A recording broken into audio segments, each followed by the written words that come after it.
My wife uses my money behind my back to rent a mansion for my horrible mother-in-law because it is our duty. But my duty is to divorce her and let her discover how her mother ruins her life. I'm 43 years old and my wife Emily, 38 years old, met 16 years ago. After 3 years, things happened naturally and we got married, and now we have 2 children. Although Emily was the best woman I had ever met, the kindest and most affectionate person, I cannot say anything good about her mother, Loretta. She did not like me or the idea of our marriage. This was because I was ruined, and above all, I was a loser who could never have a stroke of luck. She said it because she considered me a technician. That was my profession, organizing a recording or a film set. I was not an electrician, but I did handle the lights and music equipment on a television set. In addition to that, I was a technology inventor, with many brilliant ideas that I believed could change the world of technology. Unfortunately, none of my great inventions had been scaled yet. For her, Emily and I were black and white in her mother's eyes. The first day I went with Emily to see Loretta, she analyzed me and then said sarcastically, "This is it." That simple question stuck in my head throughout the visit and even years later. Throughout that dinner, Loretta insisted on pointing me out at every slightest opportunity. She said things like, "Are you that small? Are you sure you will be able to feed my daughter?" On one occasion, she even extended her hand across the table, gently touched Emily's palm, and whispered, "Don't forget to run home as soon as you regret this." And later she added, "Look at her, she is a goddess. She could marry any rich man in the world just by batting her eyelashes, but she chose a fool instead." Emily was absolutely beautiful, but the best thing of all was that she always defended me. She defended my honor, even when I could not gather enough money to take care of her and our first child. She even stopped seeing her mother because she was bad and meddlesome. When my son was just 3 years old, things were very difficult. Loretta appeared with some money for her princess and her grandson. Honestly, I was in such a bad situation that I accepted her help. But when she left the money on the table and said, "I told you you would regret this. Leave this fool and come home with Mom," that is where I drew the line. Families help each other in times of need, but they do not humiliate you in return. Emily calmly placed the money in her mother's hand and told her to leave because her husband would take care of everything. I was immensely proud of her. She was very supportive, and that meant everything to me. Honestly, I felt like the luckiest man in the world to be married to her. Maybe I did not have all the solutions at that time, but I swore that she would not have to suffer for one more day. I wanted to give her the world. I focused even more on my work, broke my back working, and accepted as many opportunities as I could. Finally, after years of effort and presenting my ideas to investors and refining them, I managed to get my startup to take off. Those were the best moments of my life. However, when things began to improve and our financial situation got better, I noticed that Emily's behavior started to change. At first, it was slow. She changed the children's schools and renewed her wardrobe. It was an excellent decision, and I appreciated her consideration. Then she changed the furniture and accessories one after another for more comfortable ones, and then changed the entire design of the house. She did not stop there. Buying and changing became her habit. She bought expensive decorations for the living room. She no longer needed to recycle the children's clothes or make hand-me-downs between the kids. According to her, her father was no longer poor. She became a bit entitled, constantly asking me to buy her luxury bags, clothes, or jewelry. Basically, she always wanted to buy things, whether for herself, for the children, or for the house. Lately, she has begun to hint at the idea of buying a house. Currently, we live in a rented house that is quite nice, and I do not want to make any heavy investments until my business stabilizes a bit more. For the moment, we are doing well, but you never know how things can change. Although she has not told me directly, I suppose it is coming. The problem with her is that if I did not comply, she would become microaggressive all day. This change in attitude bothered me at first, but little by little I adapted, rationalizing that at least she deserved those small luxuries, since she was the only one who was by my side in my worst moments. A few months ago, I arrived home after a long day, looking forward to spending the evening with the kids, only to discover that they were at their grandmother's house. I lost control when they had contact with Loretta again. The last time I checked, years had passed since we stopped talking to her, and we had a rule that my children would not have contact with her. Emily told me that Loretta appeared at our house without prior notice, crying and begging to be allowed to see the children, and Emily let her in. Not only that, she let Loretta take the children to her house. I was so furious. Emily knew what I thought about her mother. She was clearly trying to annoy me. I shouted at her to bring my children back immediately. She told me Loretta is also their grandmother, and now she is a different woman. She deserves a chance. I responded to her, I do not want to hear any nonsense. I want my children in front of me in the next hour. She had the audacity to negotiate in that situation. She said, I have to buy her a luxury bag if I want the children back immediately. My response was, forget the bag, if I do not see the children in an hour, you are leaving too. Yes, maybe I went over the line, but this was non-negotiable for me. She then understood how serious the situation was and asked her mother to let the children go. I could notice that Loretta hesitated. That is why Emily drove herself and brought them back. Obviously, she threw a tantrum at me, but I do not regret it in the least. When it comes to Loretta, that is where I draw the line.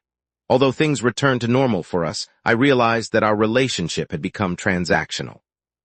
As she tried to make a deal with me in exchange for bringing the children back, that was the day when something began to die between us.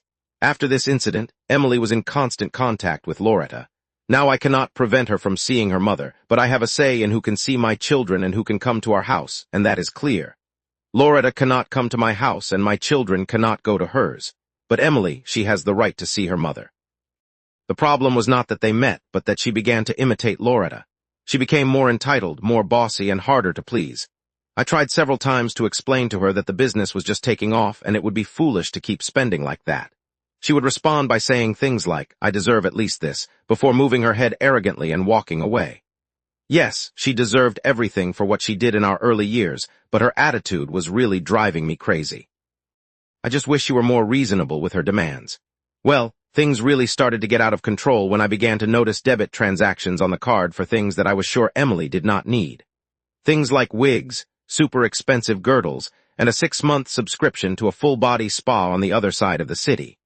This particular transaction caught my attention because obviously we live far from that place, and there were good spas near us. Moreover, Emily never uses wigs or girdles. She has good hair and a naturally beautiful body. Only a monster from the abyss would use these things. I waited for her to return from God knows where to confront her. When I did, she said with total naturalness, oh, that was for my mom. What about you? I was furious. How dare she spend my money on a woman who never believed I would amount to anything? This woman had the nerve to come to my house and call me a fool, and now she was taking advantage of my money. Anyway, I threatened to revoke Emily's access to the card. At first, she downplayed the situation, mocking my anger and saying, it's only about $1,500, surely you can handle it. But when she realized I was serious, she backtracked and her sarcastic tone disappeared. She took my hands and promised not to repeat it. She also started crying about the fact that her mother was getting old and could no longer work. So she wanted to help her as a daughter. I reminded her of the past when her mother was cruel to us. Despite everything, her argument was that she was the only daughter and could not abandon a mother. We concluded that I would not give her any of my money. She could use her own. If she wanted to spend $1,500 on her, she was free to do so, which made her rethink. All resolved, right? No, incorrect. Then this afternoon, I was in the office when my phone vibrated on the desk. Between tasks, I look at the screen. She made a purchase. But wait, $4,500. What the hell does she need that amount of money for? Immediately, I searched for my phone and tried to call her, but she did not answer. I dialed the home line desperately, hoping that she or the children would answer. 3 times, but no one did. I was terrified if she was safe or if the card had been stolen. But then I saw her posting photos with her mother in a restaurant. Apparently, it was a lunch date with Mom. I am so furious that my entire office must seem like a sauna. I would have taken my keys and run home right this instant, but I have a presentation in an hour. Literally, I am writing this post to calm myself down before the meeting. God, I am so furious. Update 1. I am sorry it has taken so long to give you an update, but here we go. When I arrived home that night, Emily and the kids surrounded me with strong hugs. Emily was kissing me with more passion than in months, before announcing that she had prepared a big dinner. That would be the first time she cooked for all of us in months, by the way. She thought she could skip over the situation with her food and a little love. I was not interested in any of those things and still asked her about the transaction. She got upset that I did not care about her gesture and was so focused on the money. She sighs, yes, it was only the rent for 1 month for my mom's new house. New house? What house costs that much? Is she renting in Lowe's Angels or what? And why should I pay that? The conversation quickly turned into a heated exchange about how Loretta needed help to get a comfortable place to stay. And you will not believe the brazen nonsense that came out of this woman's mouth. She said, that place is not just a luxury, it is very practical. It has a wheelchair lift system on the stair railing so that if she ever needs it, she does not get trapped on a floor. The floors are non-slip, and there are handrails in all hallways, bathrooms, and near exits to prevent falls. The lighting is with motion sensors, and it has an emergency alert system installed, so help is just a button away if she needs it. Loretta is only 60 years old, for God's sake. She is not a 1,000-year-old tree with rotten branches and lots of moss. She did not need any of that. And the wheelchair lift system on the stairs, that was already crazy because she does not use any. It is not that I had never fantasized about her falling and breaking her hip, but I also fantasized about playing in the major leagues, and it never happened. She was still capable enough to work and support herself. Surely she did not need a house that had all that, especially when it was a rented house. Emily responded that Loretta planned to buy the house in the future. Just before I could ask who she expected to pay for that too, Emily told me, "We will have the money. It makes sense to start planning for her future, comfort, and security today, not when she is already struggling. It is about giving her dignity and peace of mind to her and to us. Moreover, it is our duty to take care of her. Our duty. And I do not need any peace of mind knowing that she is well. The last time I checked, your mother said I would never be a good option for her ideal son-in-law. She said I was a waste of space and that I could never make money. I was speechless. Was that the same woman to whom Emily had sent the $4,500? How was it my duty to pay her rent or anything else, for God's sake? I was beside myself with rage. Obviously, we argued. She was not going to give up easily, and neither was I. She told me that her mother had called her asking for a loan of $4,500 for the house. Since we could afford it, my stupid wife simply offered it as a gift without informing me. Apparently, she had no idea how upset it would make me. She apologized and swore not to spend a single cent on her mother without my knowledge. Basically, she swore everything she could think of. But did I believe her? Absolutely not. I silently changed the card limit to $300. Yes, I had trust issues. The card was for my wife who supported me, not for the woman who was blindly funding her evil mother. I played my cards carefully around the house that day. I sat and waited for the show. Surely she would try to make another large purchase. It would be rejected, and she would call me screaming about how she could no longer afford anything. And then I would reveal it. Months passed, but there were no transactions. I was impressed. I started to feel guilty that I had not trusted her, but in my defense, this was the second time she did it. I was almost thinking about raising the card limit again. Thank God I held back because I was about to receive a big surprise. A week ago, she burst into the house asking why her $4,500 transaction was rejected. I asked her why she needed that much money in the first place. She told me that she went to her hair appointment and bought hair products at the salon, which added up to $4,500, and she could not pay it. I was astonished. $4,500 on hair treatment, and why does that figure sound familiar to me? She tried to continue with the lie until I asked her to show me the invoice and how she finally paid. Then she finally revealed, "Stop playing the fool. You know it is time to pay Mom's rent again." I went crazy and we fought again. This is what happened. She had been burning through her savings to pay Loretta's rent for a few months. And when she ran out of money, that is when she used the card. I had no reason to be calm. I told her, "I want you to return the money to me right now." And she called me vengeful. I told her, "I am not going to commit to supporting someone who does not value me." She made a big drama out of it because I referred to her mother as someone. I was beside myself with rage and could have done something I would regret, so I just left to calm myself down. When she snorted and said something like, "Mom was right about you," I stopped, turned around, and asked her to say it again. She exploded, screaming about how she supported me when I was nothing. She rejected all the rich and sensible men who approached her, just to be with me, a man who would not indulge her. She thought I would be better when I finally had my big break, but I only became worse. She said so many hurtful things. Literally, she looked me in the eyes and said that her mother had advised her to take all the money she could from me and run away. But she did not do it because she thought what was mine was also hers. Emily wanted me to be more like her cousin's husband, who bought a vacation house and a sports car, who spends on trivial things without caring about tomorrow. Note that this cousin's husband has always been Loretta's comparison for me. The same guy who everyone knows is involved in some shady business. I suppose that detail does not matter in her world. The end justifies the means, right? I was still trying to process everything I had heard when she dropped the last bomb on me. She was making me pay her mother's rent to prove my worth. For many years, her mother hated me for being too poor for her daughter. And now that we have some money, it is time to prove to her that she was wrong. That is, I do not have to prove anything to anyone, and least of all to that someone. I thought she married me because she believed in me and loved me. To know that she was measuring her choice and doubting it all this time is devastating. I felt so stupid at that moment for thinking that I believed in her. I did not even say a word. I packed my things in silence and left the house.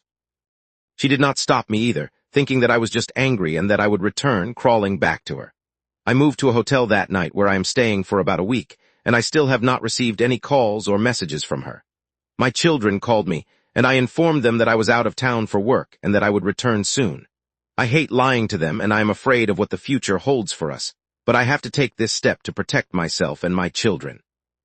I am discussing the matter with my lawyer. I will save the details for the next post. Update 2. Here goes the next update I promised you. So the first meeting with my lawyer and I made everything clear. I went straight to the point. I wanted to get rid of this woman at all costs. He was very clear about the process. It would be complicated, emotional, and would take time. He explained to me the rules of divorce, the logistics, and the repercussions on property, custody, child support, and so on. The conversations about the custody of the children were the worst. Let me admit it, the laws are not at all pleasant for men, particularly. He insisted that I think about it before making a final decision. I returned to the hotel, pacing around the room for a day, unable to process the fact that I would not be able to see my children every day. Shared custody was the best I could get. Apart from them, I had no reason to remain married. I returned home in search of clarity, or rather, confidence, and I got everything I needed to move forward. As soon as I arrived, I saw Loretta's car parked in the driveway.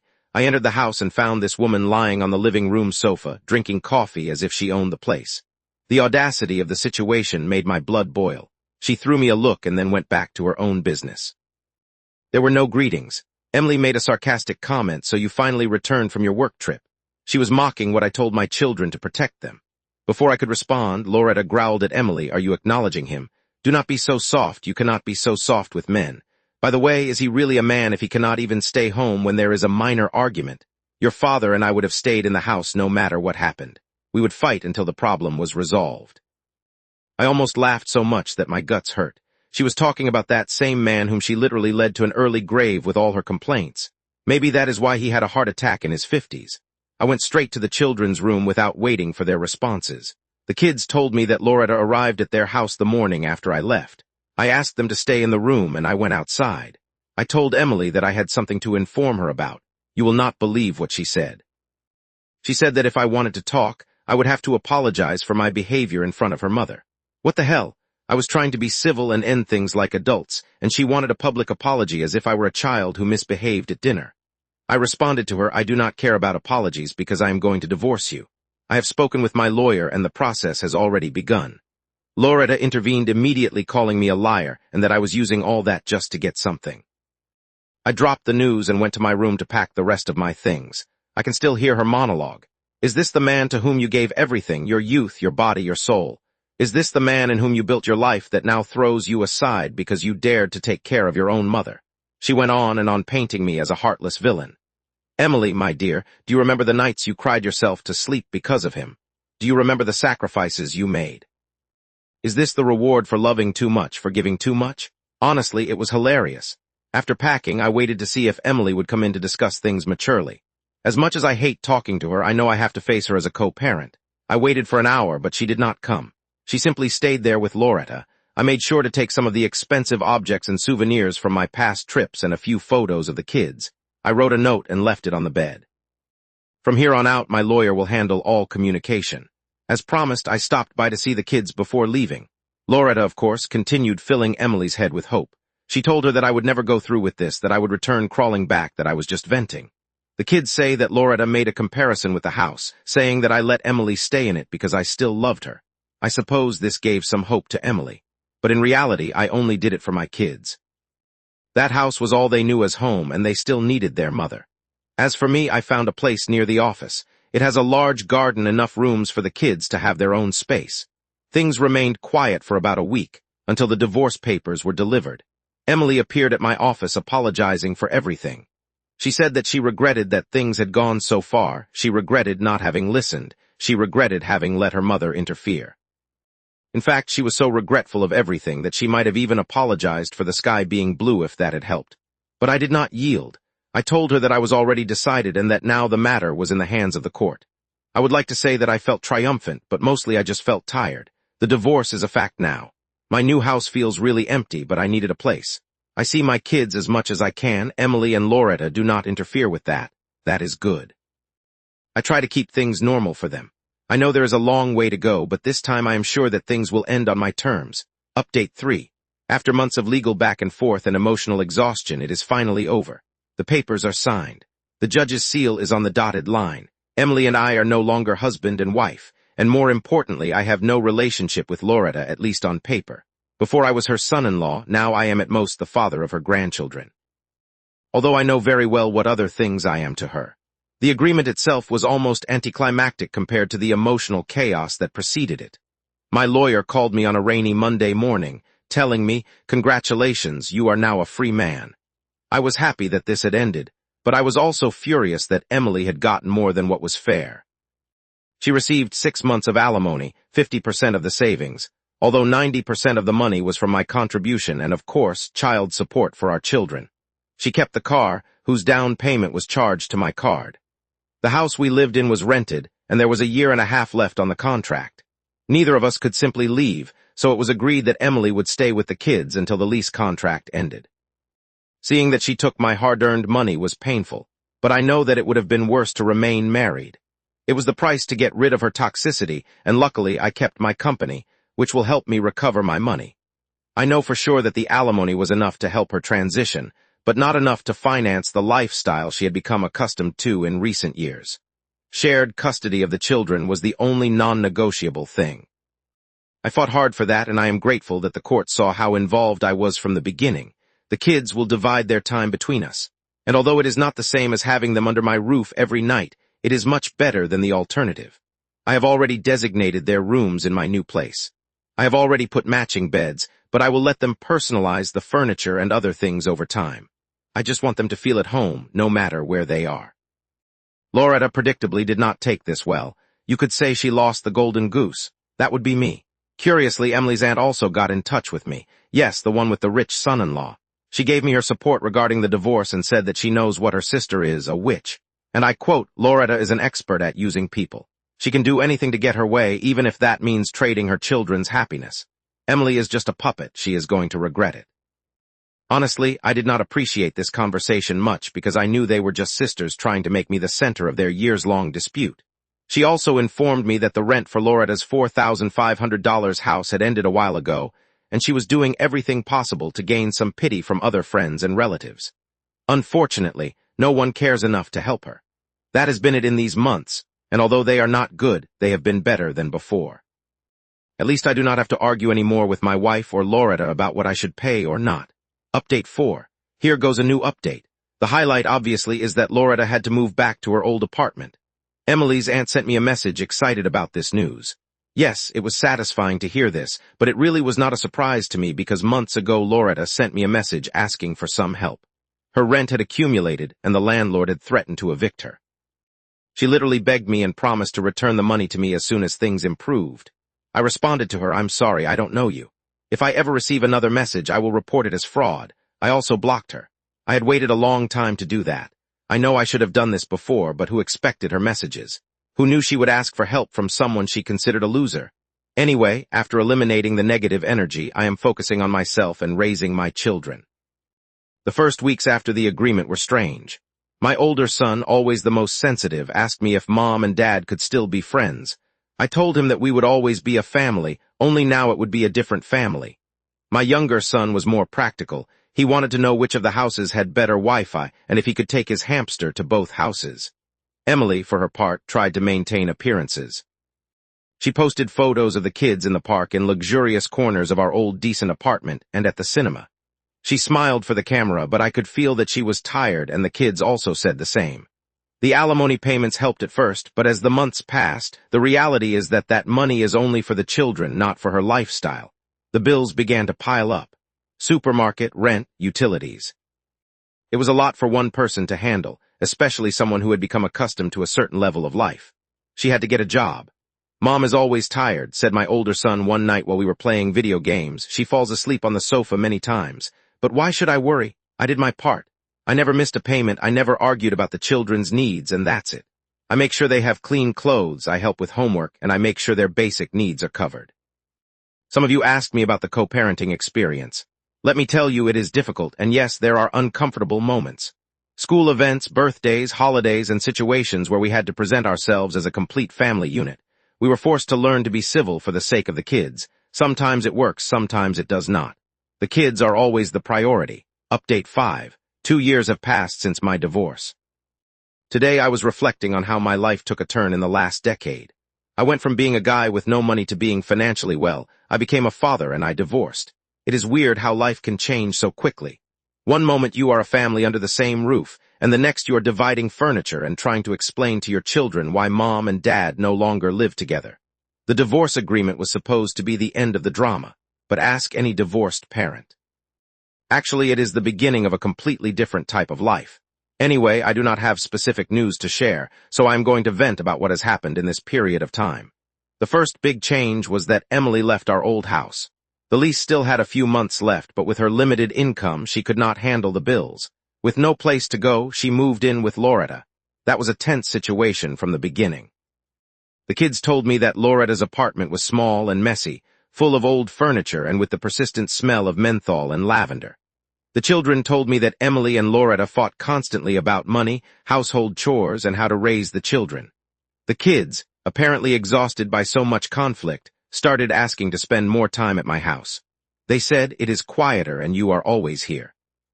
However, finally Emily found a small apartment for herself, although not far from Loretta's house. She worked 2 jobs to keep up with the rent and bills. For my part, I fell into a comfortable routine, taking the kids to school, doing homework at the kitchen table, movie nights on Fridays and Saturday mornings with pancakes and cartoons.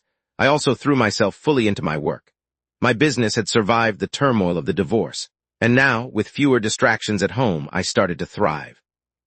I started taking better care of myself, eating healthier, taking morning walks and running in the evening. I have even bought, but also read, books that I had wanted to read for a long time and never had time for. It is not a perfect life, but I have full control and I am proud of the progress I am making. Of course, Loretta was never too far from the picture. She faded a bit from the scene for a while, but from time to time, when I went to pick up or drop off the kids, I found her at Emily's door. It really did not help that she had moved so close to Loretta's house. Anyway, on those occasions, she would start a trivial chat about the weather or some local news. I never said a word or looked away or pretended she did not exist. It is so weird to see how people change. The same woman who belittled me now found a reason to talk to me.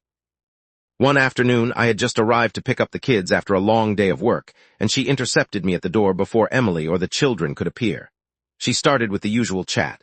I shouted for my children and said aloud that I would wait for them in the car. I did it because, who wants to deal with Loretta? Suddenly, I saw her standing near my car, leaning in like a gossip, whispering, "Look, I know things have been difficult for Emily lately. She is working to exhaustion and I am doing what I can, but things are also difficult for me. As long as she takes care of the kids, she will get something from you one way or another. But who helps me? An old and weak woman." And before I could respond, she said, "I was wondering if you could help me, even if just a little. Emily does not have to know. It would really relieve the pressure on me, and I promise I will return it to you when I can." For a second, I almost laughed at the audacity. This woman who destroyed my marriage, who told Emily to leave me for someone richer, was now asking me for a handout behind her back.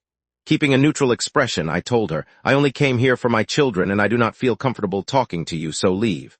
Yes, the last part sounded like a shout.